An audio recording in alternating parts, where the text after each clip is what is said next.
Պարզվում է, անկեղծ ու անկախ չի գործել ՄԱԿ-ի անձանց կամայական կալանավորման հարցերով աշխատանքային խումբը, երբ դեռ փետրվարին եզրակացրել է, թե Ռուբեն Վարդանյանի կալանավորումն Ադրբեջանի կողմից կամայական չի եղել։ Շահերի բախումը միջազգային քրեական դատարանի առաջին դատախազ Լուիս Մորենո Օկամպոն է բացահայտել, աշխատանքային խմբին կոչ արել անվավեր ճանաչել այդ կարծիքը։ Ըստ Օկամպոյի, ուկրաինացի իրավաբան Գաննա Յուտկիվսկան, որն աշխատանքային խմբի նախագահողն է, պետք է ինքնաբացարկ հայտներ, որովհետև նրա գործընկեր կազմակերպությունը տարիներով իրավաբանական ծառայություն է մատուցել ադրբեջանական սոկարին։ Սա հաստատում է ուղղակի ֆինանսական կապը նրա և Ադրբեջանի կառավարության միջև, գրել է Օկամպոն։ Բացի այդ, Յուտկիվսկայի ամուսինը ևս սերտ կապ ունի Բաքվի հետ։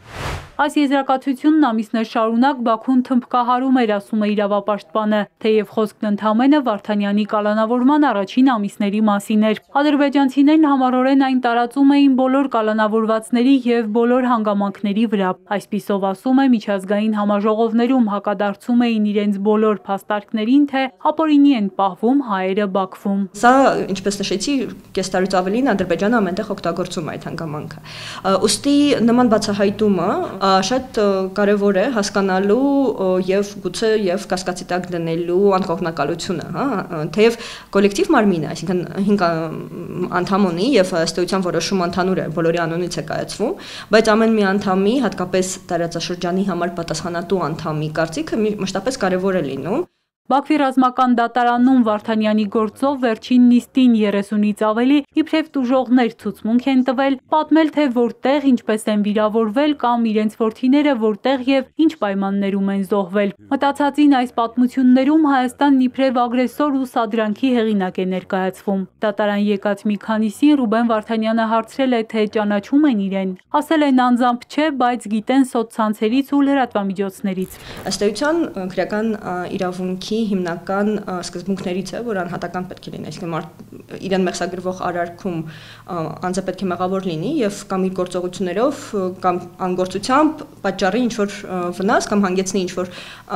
ոչ իրաչափ գործողություններին։ Այս դեպքում մեղադրանքները շատ ընդհանրական են եւ կրկին ապացուցվում է կամ հիմնավորվում է, որ շնչու մեղադրանք է եւ ավելի շատ բեմադրություն է, քան դատավարություն։